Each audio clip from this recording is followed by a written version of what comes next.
Hey, Quad Bros, what's going on, guys? Welcome back to the channel. Glad to have you guys here. And as always, I hope you guys are doing well. A very cool thing has happened in Enlisted. Keofox, our faithful community manager, has released a document that outlines all of the feedback that Keofox gives to the developers. This is really cool. This does not happen. This is very weird, right? And not like weird as in bad, like weird as in weird, right? Abnormal, because this does not happen. I honestly, excuse me, I don't know a time that this has happened. Sorry, I just ate. This really does not happen, like, ever, guys. I really can't think of a time that this has happened in recent memory where like players have been given an actual like dev. I mean, it's not really like a. I mean, it's like feedback, right? It's not like an actual design document, but like a developer document in a way, right? So I'm going to go through this, and I just kind of want to talk about each part of this. I've only read a little bit of this. I really haven't gotten to the nitty gritty of this.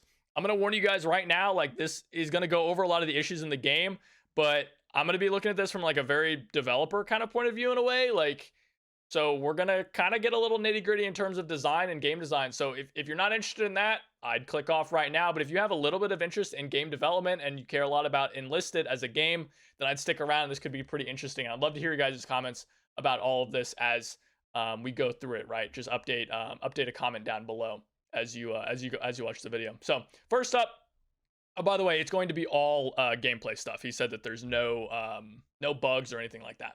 So he has separated it by level of like how important each part of it is, right? So the really crucial stuff's up top, defines that as problems that noticeably spoil the fun of the game and are actively discussed within the community, right? By the way, also this document was originally in Russian and has been translated, so there could be some weird stuff regarding that. So he says, a relatively fresh and growing topic. More and more players reach significant heights in the development of their army, and there are situations in which sessions gather with a preponderance, nice wording, of experienced players from one of the parties. The outcome of battles is usually a foregone conclusion, and taking into account the duration of battles, such a beating does not have the best effect on a player's mood, which is reflected in the growing popularity of questions about the balance between the strengths of teams.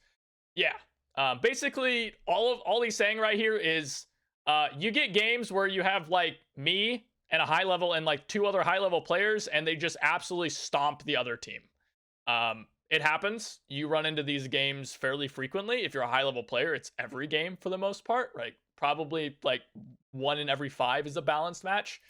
It happens a lot, and it's rough. It's definitely an issue as in the free-to-play games. Even, you know, someone like me who is very skilled and has a lot of experience in Enlisted, toot my own horn, but still, like, I've had problems in the game before, right? I've run into games on my free-to-play account where it's just I knew that the game was over, right? Just because of, you know, the high-level players on the other team. I've played games on my main account where I was a high-level player with a bunch of low-level players, and everyone on the or 2 or 3 people on the other team were high-level players, and it was just a stomp, you know. It was really, really rough, and it didn't feel very balanced, and you can see those games coming a mile away.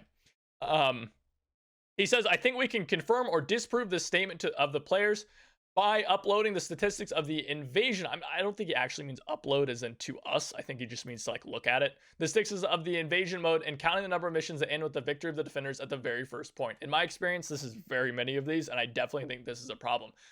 Also, anecdotally, I think this is a problem. Like, even if it's not shown in the statistics, I think it's important to recognize that this could still definitely be a problem from a like anecdotal kind of player experience point of view. It kind of feels bad to even be getting killed by high level players because it feels wrong to get killed by stuff you don't have yet. I think the effect is that you'd want them to be like, oh man, like I got killed by an FG42. I want to use an FG42. Like I got to keep grinding and keep my nose to the ground or nose to the grindstone to get there. But really what just ends up happening is you get killed and you're like, that sucks because that guy just has a better gun than me.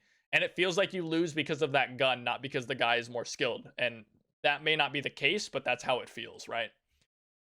So Keofox, I'm guessing this is Keofox, right? Keo. Anyway, in my experience, this situation does exist. Agreed. Approximately every 5th session goes according to the scenario where 2 experienced players of the team eat up the entire enemy team like a meat grinder. In my opinion, it's way more often than that. But then again, I'm also one of those 2 experienced players, so that's going to be more often than me. But it's like 4 out of 5 games or 3 out of 5 games. It's rough. Happens a lot for me. This layout is greatly helped by the ability of experienced players to effectively counteract the game AI because they have studied its behavior quite well. And the only solution I see is a new rule in matchmaking where you try to compare teams by the average level of the campaign of their members. Yeah, definitely agree full heartedly. I mean, yeah, I don't know what else to say here. Absolutely. Especially the part about the AI. I think that's a thing. If you're a new player, you need to learn how the AI work because that's how you win games. That's how you get kills. That's how you win the game. So study that, figure that out, figure out how to abuse those AI and stuff like that. It talks about deserters next. So players leave the team, and this usually happens as a result of the problem described above. No one wants a 30 to 50 minute game of being fodder in a losing battle, and the yield cut penalty is only effective after a long session, and the vast majority of deserters appear in the first few minutes of the game. Keofox says, I don't want to punish a player who's already annoyed by defeat. Yep, but he clearly needs to hint how his betrayal turns out for the rest.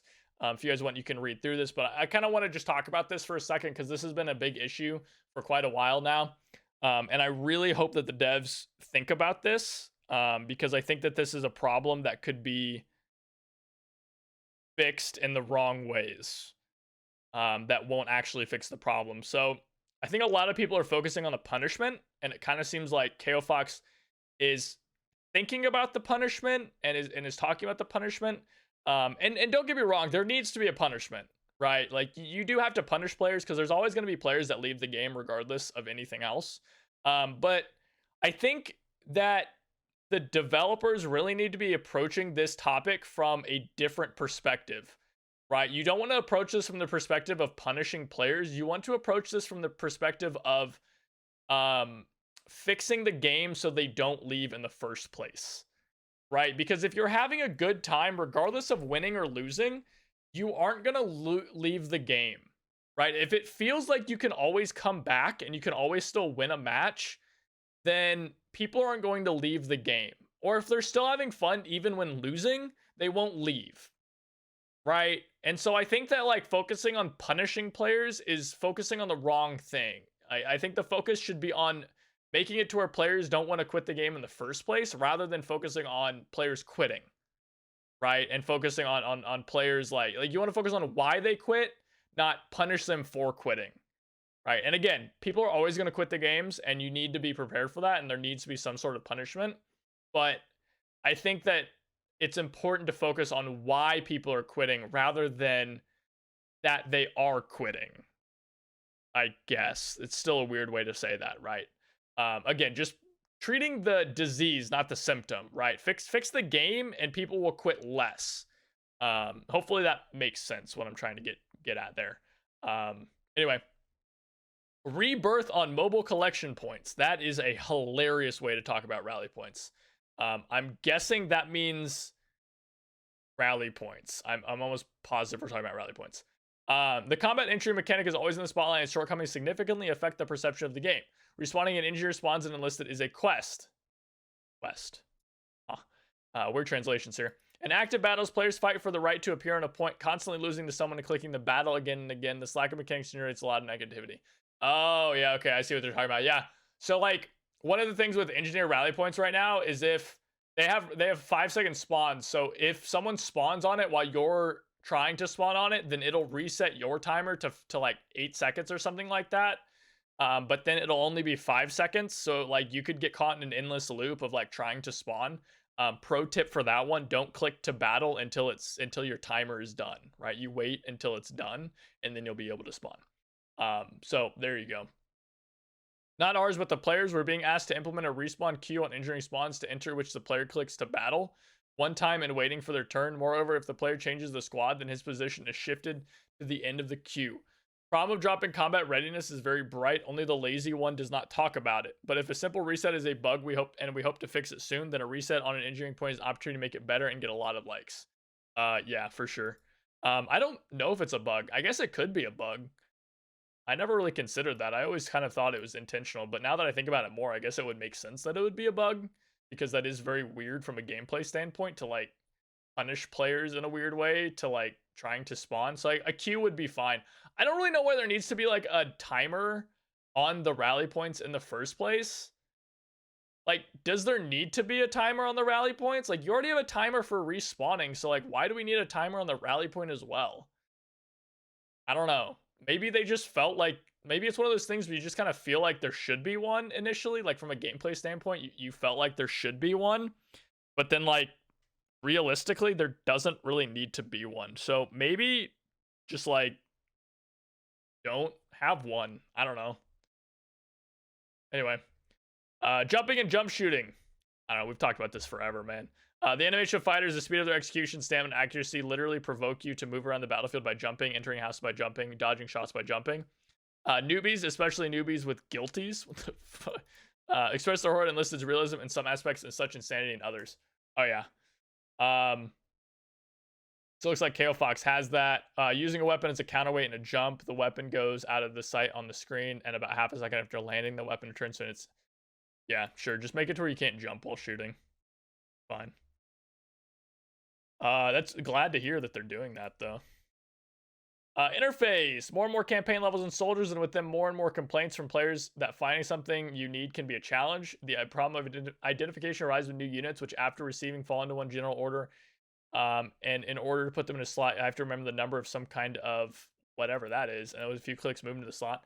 Yeah. Yeah. No, that's fair. Like the big list of the squads is like very annoying to like search through. I actually think this is kind of a problem with the fact that they just have like repeat squads. Again, I'd like to throw out the idea of not having tier 1, 2, 3 assault squads because number one, balance, and number two, like I don't know, it just feels complicated and like nobody like using the higher level squads just artificially increases the grind. I would just like I don't know, man, revamp your campaign system. Just like let people have one of each squad and let people like unlock the squads and have like a branching campaign system. I don't know, man. I really just don't feel like the current system makes any sense. Whatever. I agree with this though.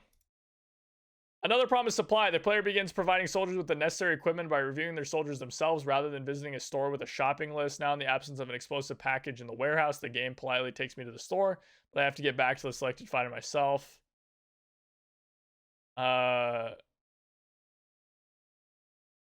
Yeah, that's fair. I think they're talking about like it's kind of awkward to buy stuff. Oh, he's saying like, okay, so it's like if you want a backpack, you should just be able to buy a backpack from your soldier screen. Yeah, that makes sense. That I mean, from a monetization standpoint, that's just better and it helps gameplay. Yeah, sure.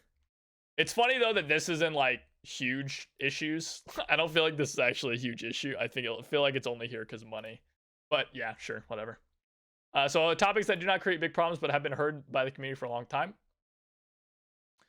Shortcomings of AI. Teach AI to overcome window openings. Yes, please. AI are so terrible about this. I'm not gonna read through all this. The AI are really bad at this. Yeah, they don't go through the window. They like run across the whole building and then they freaking die. Yeah, that's really annoying. Yes. Oh my god. Please, dude, if there's anything you guys do in this whole damn document, please do this. Please, if I put a defend marker inside of a building, make the AI stay in the building. Okay? Like you guys reuse your building assets, right?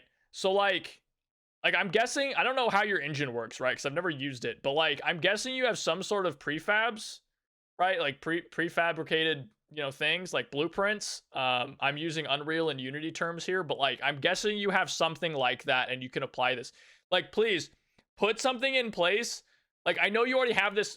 This already exists for the train, right? If you guys have played Armored Train, you know that if when you get into the train, your AI will automatically take positions inside the train in specific spots. Do this for buildings, okay? On each of your guys' building prefabs, just go in and put like a little like spot on each of the windows on the buildings or something like that, and have them automatically take up positions inside these windows and stuff, because that's what you would do in real life. That's like what soldiers would do in real life. Like you if you're defending the building, you would look out the windows. That's how you would defend a building. Like you're not going to defend the building by going prone on a staircase. Like what the, you know? So do that. That would be so great, and just apply it to all of your building prefabs. I know that would take a while, but like you guys, it would so help gameplay. Like, oh my god. Yeah, just please do that. Train AI commanders to use mobile rally points. No. No, no, no, no, no, no, no, no, no, no, no, no, no. Don't. The please. Okay, okay. This is a bad idea, not because the idea itself is bad, but because it's predicated on bad gameplay in the first place. Okay, the AI squads should not exist. I don't want them. Stop players from leaving the games. Make players not want to leave the games. Okay, and then you don't have this problem. Fix the problem of the campaign so we don't have AI games in the first place. Like, I don't want to have AI squads in the game. They are bad. They actively hurt my team. Okay? I don't want them in the game. And so I don't want them being better because they shouldn't be in the game in the first place. So, like, just don't do this because this further makes it okay for AI squads to be in the game and they should not be in the game. Okay? Like, I don't want them to exist. They actively hurt the game. Make your game not need these. Okay? So, like that I hope I'm getting that across in the right way there, because my lord, this is a long ass document. I'm trying to go a little quicker here, guys. Damage model sucks. Air combat sucks.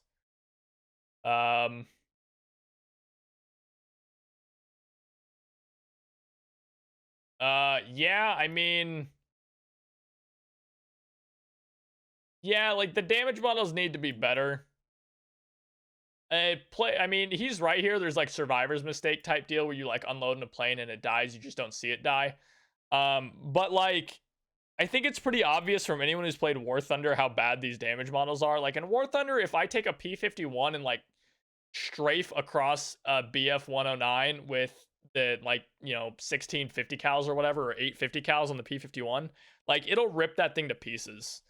You know, like I think that needs to happen a lot more often, or it'll set more fires. Like, it just doesn't really feel like planes catch on fire very often. It doesn't feel like you get a whole lot of like ripping wings apart and stuff like that. While like realistically, it really would happen a little bit more often, especially from like big cannons and stuff. Like there's times where, I'm not kidding you guys, like my Yak 9T with the 37 millimeter HE cannon on the front of it is like direct hitting planes like several times. Right. And not like IL-2s. Like I'm talking like 109Ts or 109s and stuff. Like planes that are basically getting hit by a Stuart tank cannon and are just like continuing to fly, which is just absolutely unbelievably ridiculous. So while I do think that Keofox is at least somewhat correct about this survivors make stuff, I do think that the damage models need to be better. Yeah, this is a problem. I don't think parachutes should have ever been implemented into this game because like it makes flying really unsatisfying because you don't even get the kill because they just jump out. And then of course the problem with like the dude jumped out but you can't even tell because like the plane's still going, and that's just like dumb. Yeah, I mean like plane. Wait, what is this? What? Well, why? Okay, general selection of problems. Patency. Tanks get stuck in trenches. Yeah, that's really bad. Tanks are tanks. They're designed to go over trenches. They really should not have that much problem. I definitely agree with this sentiment, though, that armored vehicles are one of the most trouble-free participants in Enlisted. I think tanks generally work really well. Yep. In War Thunder, the tank overcomes slopes without problems. Yep. Yep. Damage of tank mines. I think this is supposed to be HE. I don't think this is supposed to be mines, because that's a different thing, and that's not what they're talking about here.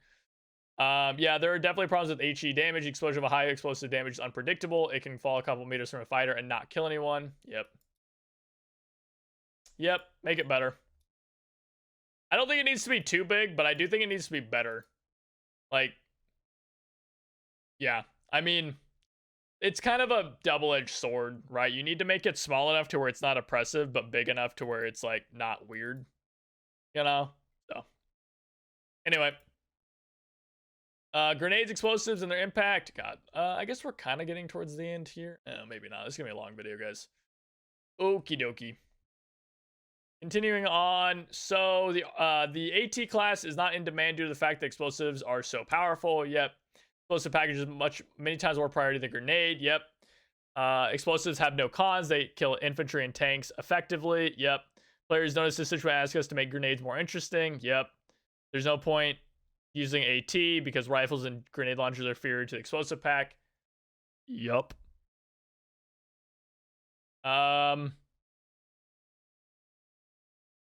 Yeah. No, Keofox is absolutely right here. So basically, dynamite packs should have a shockwave that have a kill in a small radius, but are really for destroying large obstacles and increasing distance, and only concuss with a shockwave. An AP grenade, on the other hand, strikes fragments. So we will create more variability, whatever, variety. We can increase the interest of players. So tanks. Okay. So he didn't really give like an option here. So what I would recommend, definitely having explosive packs be like your blown up thing. Like they're used for blowing up small like obstacles, tanks, or like really densely packed infantry or something like that. But mainly here, I think that it'd be really cool if engineers were able to build more sturdy fortifications, right? Like sandbags didn't blow up as easily, or like barbed wire was a little bit more important, or like hedgehogs and stuff. But then you make it to where like explosive packs can blow those up, right? So then you can bring your explosive pack and it can be a great way to like clear out defenses, but then like it's not going to kill enemies, but like grenades are going to kill enemies, but then like they're not going to be as effective um against like a sandbag wall or something like that, right? So like, oh, this guy built like a little like Sim City fort of like AT guns and sandbags and stuff like that, and we're struggling getting past it. That sucks, man, because like I throw a grenade, but the sandbags cover it, right? So like I don't kill him. But then an explosive pack, like that's not going to stop. That explosion from the explosive pack is just going to go right through that sandbag and detonate that guy, right? I think that could be an interesting kind of dynamic between the two, and then of course like the AT type thing. Play any battle thing. Yeah, obviously. Yep.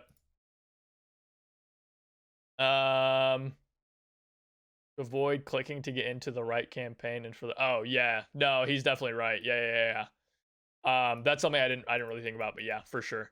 So the idea here is that you'd be able to join a random battle of any campaign, and you get plus 10% XP. I actually think that this should be twofold. I think it should be the play as any button. So like join any faction should be a bonus XP, and then there should be a play any campaign button, and that should also be bonus XP, right?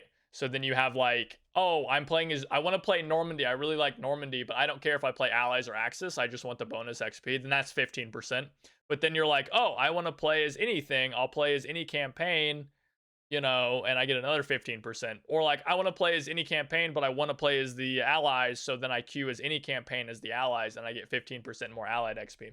But yeah, definitely need to not let that be abused, because you could totally just leave the game until you get the right campaign. So that's definitely fair. Put like a short little timer on it. Yeah, there's some issues with this. So like finding ammo boxes can be really annoying.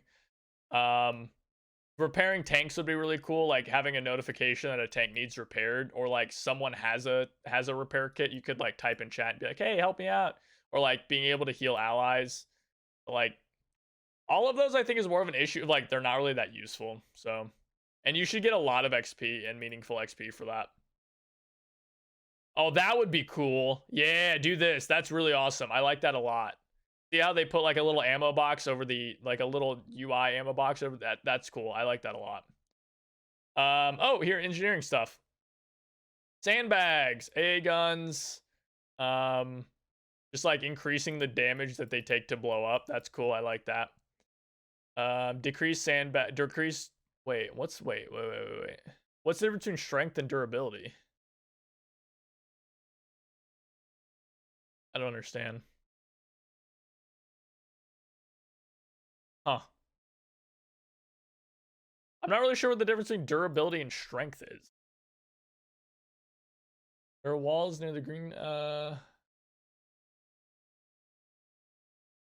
Maybe like how strong they are. I don't know. I don't really know the difference between these, but I don't know. They're just saying like destroying them, I guess. The ability to dismantle the skeleton of destroyed vehicle, so like the wreck of it. Yep,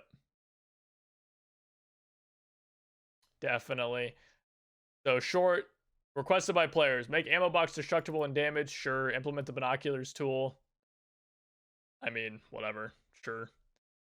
Molotov cocktail should be better. Yes. Yeah, Molotovs should be better. Yep, you should be able to requeue battles if you get knocked out. You actually can. Or you could. Enter team chat. And menu chat. No, you don't need these. Come on, guys. It's not that necessary.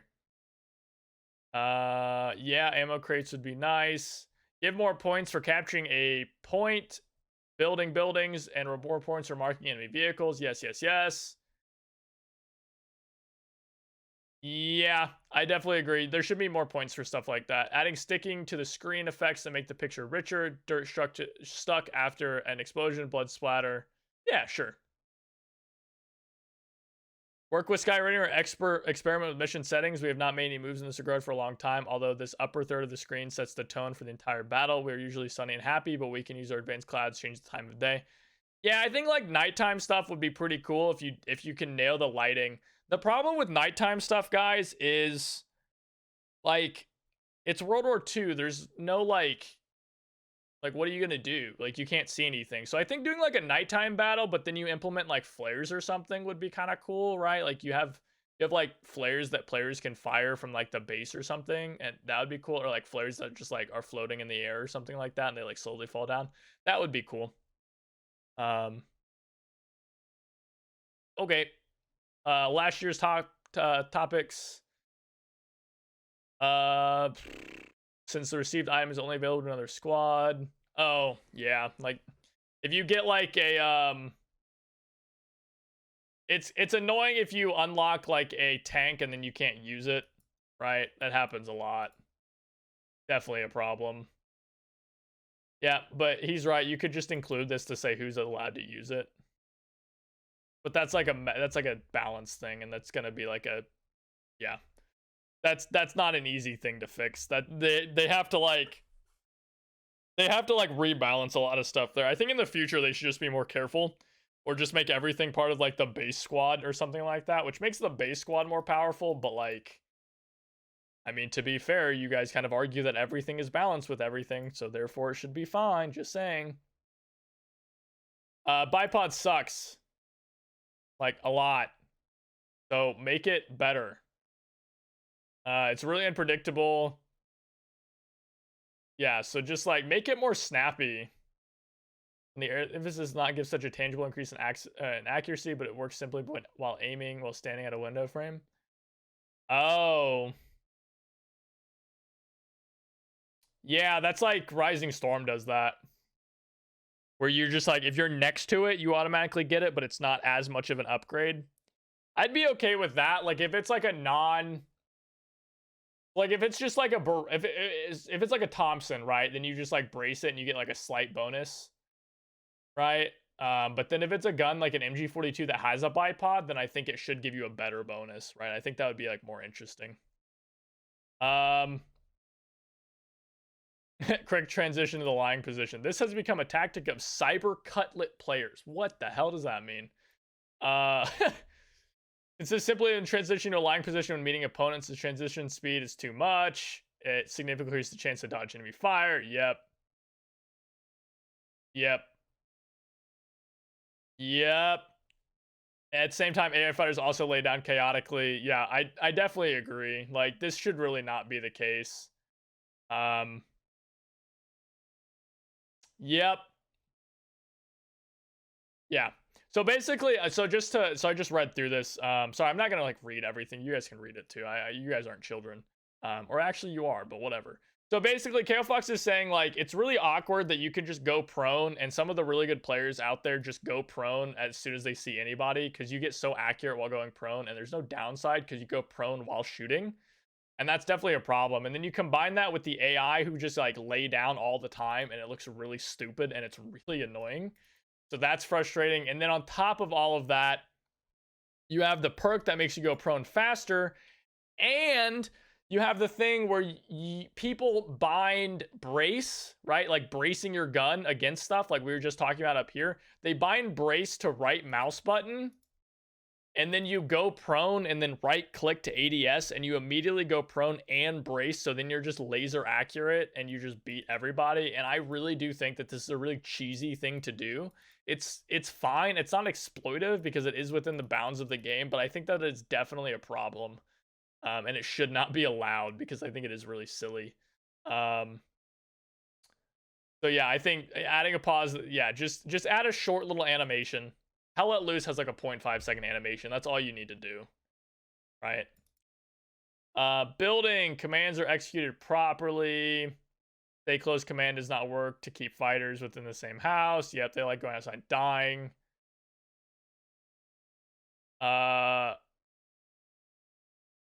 Yeah, nobody wants, so people only use passive because your AI are so shit.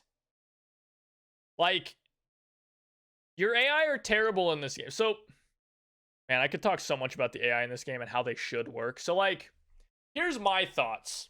Okay, let's talk a second about AI. So right now in Enlisted, your AI are worthless. Okay, anybody that's out there trying to use their AI effectively is playing the game objectively wrong. That's just it. You're wrong. I'm sorry. Like that's just not how the game works right now. Because they're just not effective. They can't aim. They don't kill people, right? Sometimes your AI will pop off and kill like 10 guys, but like it's so rare to happen that it doesn't matter. You know? It's just the occasional kill they get. They get like 2 or 3 kills for an entire squad, and that's it. What I propose is implementing a better system for how the AI interact and make it more about the player actively deciding that this is now when I want the AI to be better. So if you're moving, if an AI is out in the middle of the road and they're away from the squad leader or something like that, or they're in like follow command, make them not very effective. If you're moving, if you're firing on the move, then you wouldn't be very effective with the bolt action rifle, right? Or make them have to like have a longer transition from moving to stopping to shooting, right? Because that makes sense, right? Like if I'm running across the street following my squad leader who's sprinting ahead, and I have a Car 98 and some guy starts shooting at me, like I'm not going to be able to return effective fire without stopping and taking a second to shoulder my weapon, to aim, and to fire. That's going to take a long time, right? And even once I'm still firing accurately, I'm being shot at, I'm being suppressed. So it's just really not an effective situation, right? What I think would be better is your AI being inaccurate while they're on the move and while they're actively moving. But if I tell my AI to hold a trench line and they haven't been moving and they're standing still, I mean, they should be effective defensive forces. They should be taking people out, right? Like you should be able to have a fairly defensive and fairly effective squad if you're fighting from a, solid defensive situation and defensive fortification area that you have set up, right? Like if you're actively like, I'm going to hold this trench line or I'm going to hold this objective with my AI, right? And you purposely set them somewhere, they should be more effective in that situation, right? Because that's just what makes sense, right? And this goes into this, like they're just constantly running around. It makes no sense. The AI suck in melee. AI like to jump into grenades and die. They just die from grenades, which is dumb. Please make the AI reload ammo, please God. Each AI command, no, fuck that. Yeah, you could like do this. I don't really mind this thing where the kill icons are in bad places. I don't really care.